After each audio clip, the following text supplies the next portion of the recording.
Bookers, welcome back. We're in the airport, it's a travel day. That means we're testing products.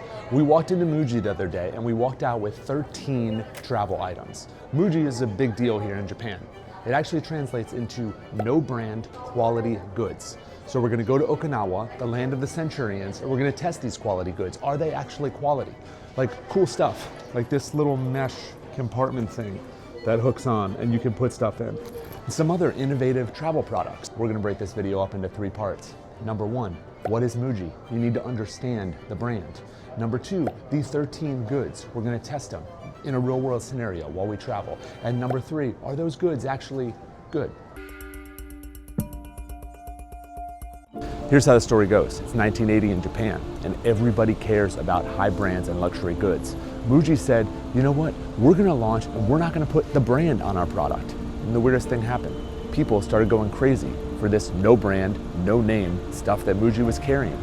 And they made it affordable because they took the broken ends of pasta that other companies threw away. They didn't dye their paper and they didn't dye their socks. They passed on that savings to the customer. They went from 40 products in a supermarket to over 7,000. They went from 1 store to 970 in 30 countries. The business of Muji has exploded, and it's for a good reason. They actually make stuff that's worth it, especially for travelers. Their slogan is lower price for a reason. And this goes back to a problem that a lot of travelers have. You're buying products because of branding and marketing. Well, Muji took that and flipped it on its head. They do the exact opposite. There's no branding and no marketing. Let's go get on this flight. I'm gonna do the walkaway shot. Don't look at my bald spot. But I still wanna get the walkaway shot, just don't. I just checked the footage. I might need to go find somewhere to get it fixed. I think it's getting worse all the time. Plug some hairs in here. In the meantime, I'm gonna wear a hat.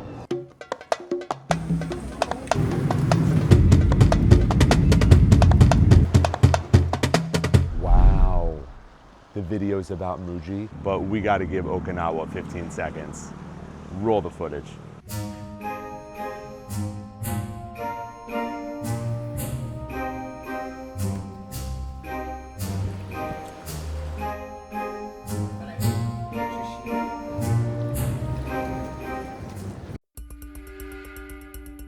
This was not an easy spot to get to, but it's not about that. It's about getting to a good spot to show you the Muji products because we have an amazing backdrop.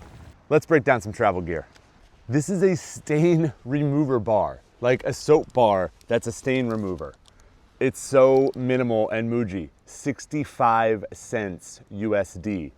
The only problem is, once you use it, does it get kind of wet and sudsy, then where do you store it? Well, we have the flat pack Matador soap case, which comes in real handy. The more important question is, does it remove stains? Let's go get a stain and find out.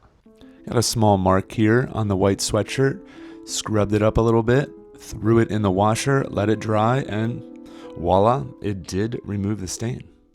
I'm glad I didn't drop that because then it'd be all sandy. This is an aluminum pen case from Muji. It costs $5 US. What I don't like about it is it's noisy. What I really like about it is that it keeps me organized. In the morning, I love to journal. Morning pages, drop a comment if you've heard of it. This keeps me organized while I travel. It's a place where I always know there will be a pen. I set it out next to my journal the night before, and then I continue my practice while I'm traveling. And inside, yeah, you guessed it, a Muji pen. Muji is known for their stationery products. This erasable gel pen costs $1. Combined, that's $6 USD for the case and pen. Check out this tiny acrylic divider case. Come on, you have 5 different storage areas. We put these labels on and chose to use it as a mini medicine cabinet. It has come in handy on this trip already. Allie needed some Zofran the other night. The kids needed Dramamine after the plane for our car ride. Like, I know right where it is, pull it out, twist it open, and then you can have access to some medication. You can put lotions, powders, or potions in here. But for $2, I think this is an amazing little piece of travel gear. This is a clothing compression bag. So you can stuff stuff in it and then roll it up and it pushes the air out. I'm throwing my wetsuit in here. Total cost is 590 yen or 4 USD. You don't need a vacuum pump for this bag. It operates through a one-way valve, so you press the air out. If you're a fan of this channel, you know we are no strangers to compression travel bags. I was excited to see how this one worked because it was so affordable. This is a medium-sized packing cube. Comes in this cute little pouch that is actually attached to the packing cube. Total cost is $9. It fits a fair amount, but for $9, it's not going to be your highest quality packing cube. I thought it had compression, but it doesn't. This first side is basically a mesh compartment. As you can see, when you turn it over, you have a second compartment. This side is not mesh, so it is not see-through. You could also use this side as laundry storage, which is a nice feature of this bag. But just take into account, this is a $9 medium packing cube. A tiny, portable lint roller. Got some lint on the threads. Like, look at this thing. It is tiny, currently working very well for me. It is so easy to pack. I mean, look how compact it is. Like, fits right in the palm of your hand. For $5, if you have lint on an article of clothing, this will take it off. Portable bag hanger for $3. Oh my gosh. It attaches to your bag. It can unfold and create a hook for your bag to keep it off the floor in certain scenarios. This is such an easy product to just clip on the bag while you're traveling. Great to have in those situations where you don't want the bag on the ground. Tiny, compact mesh pouches. I'm not one for dangles off of my backpack, but I couldn't pass these up. It keeps my headphones and one cable on the outside of the pack. So it's just very easy to know that you have them and to see them. And yes, it puts you slightly at risk for thieves. I realize that. Maybe it's not the best thing to attach when you're not in a safe place, but I'm traveling in Japan. It's very safe here. I was even able to clip this on the seat back on the airplane, which kept me nice and organized. You can put whatever you want in these little guys. Let your imagination run wild. But they've been very handy for organization for me. This is a dual zip polyester case, mesh on one side, polyester on the other side. You have two compartments that you can unzip. I use this for a small electronic organizer on this trip. Got some charging cables in here, some charging ports in here, some 20,000 milliamp chargers in here. Just one of those. But for $4, it keeps your electronics organized. How lucky are we to be here? I want to intro this shot with this idea I have of it looking like me catching the case. Let's see if it looks like it. This is a small, durable storage case. There's really nothing fancy to it. I have found it to be a great organization for our passports and some cash. So we've been out exploring these couple days. This goes in the pack, so we have this stuff with us. And then if I ever need cash or I ever need the passports, I know they are safe, secure, and organized in my book bag. Feels durable, zippers slide smooth and easy. Check this out. Look, like no sand, no abrasion, such a nice little durable pouch. How about this view? And how about this $6 eye mask? It is cheap and inexpensive. I thought I would really not like it, but it is adjustable on the ears, comes with this little pouch, and was decent for the plane.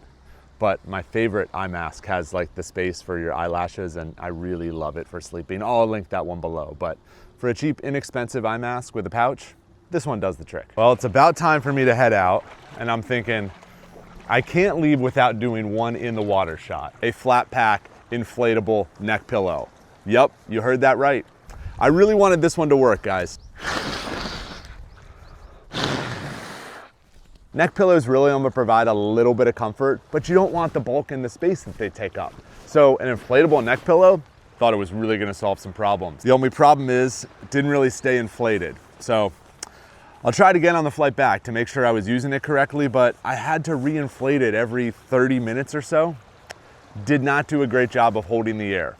Can you see me behind the beautiful flowers of Okinawa? What a trip. We have arrived at part 3 of this video. This is where we break down the items to see if they're actually solving travel problems. Let's catch this flight back to Tokyo, see which one of these items are actually worth it.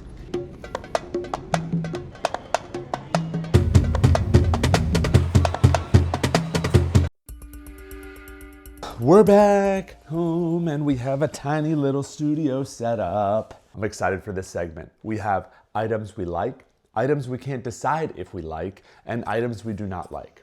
This video is not sponsored by Muji, so let's just give you the goods of how we really feel. The 65-cent stain remover bar, where's it going? Well, it was kind of successful on the stain that we had. Having this tool in your travel tool belt is helpful. This goes in the liked. A portable mini lint roller. It is tiny. You would have to buy the same portable lint mini refillable thing. So if you live by a Muji, could be very helpful. If you travel for business, might be a great purchase. I'm not much of a lint roll guy, so this is a maybe for me. You know we're a fan of vacuum seal bags. And this one you don't need a vacuum for. You can press the air out yourself. But as you can see, there's not too much compression on this bag. After I put my wetsuit in it, it lost its compression after about 30 minutes. So this one, we're gonna go with do not buy. The acrylic organizer. How do you not give this one a 10 out of 10? You know where your pills are that bring you magic when you're in trouble. We like the portable bag clip. This is cool. I didn't actually use this while we were out and about, so for that reason, it goes in the maybe pile. Mesh pouches to store things in, tiny things. I found it really useful for my earbuds. I stored some shells in this one. Biggest flaw is gonna be you don't wanna hang these on the outside of the bag if you're in an area where things can get stolen. But these mini mesh pouches for me, I like. The sleep mask, it is $6. It is inexpensive. This is going to be personal preference. I told you I have the one that I really like. But some people like when it's flat and pressed against your face, so you don't have to worry about your eyelashes blinking against it. This is soft, comes in a little pouch, and is adjustable. For me, it's going in the maybe pile, but I do think some people would really like this option. The packing cubes that are not compression, and I thought they were. They're 2 zippers, but they just go to 2 separate compartments. One mesh, one not mesh. This goes in the I do not like, because if I'm gonna go packing cube, I want compression. This nylon pouch was nice. I like the design of it. It is simple and easy. Whatever you choose to use it for, I think it comes in handy to have a couple of these little pouches in your travel tool belt. That's why I'm putting this one in, I like. This is the 2-for-1. You have your erasable gel pen and your pen case. This aluminum pen case is a bit noisy. I really don't like that feature about it, but this is one that speaks to me personally. I know where my pen case is when I'm ready to journal in the morning. It's locked and loaded, and it keeps me on that important morning habit. This goes in I like. Nice for storage and organization if you need it. I didn't find an exact use case, so this goes in maybe like. If you are looking for an inexpensive inflatable neck pillow, something to kind of hug or lean on, sure, grab it. But for me, this is going in I do not like. There you go, 13 Muji travel products. Stay away from these. These could serve a purpose for you. They just didn't fit my travel needs, and these I really enjoy having. And if you're looking for more travel items, check out this video where I break down 12 items that I really enjoyed full-time travel with and 6 items that I probably wouldn't buy again. Thanks so much for being here. Smash the subscribe button, hit that like button. We'll see you on the next one.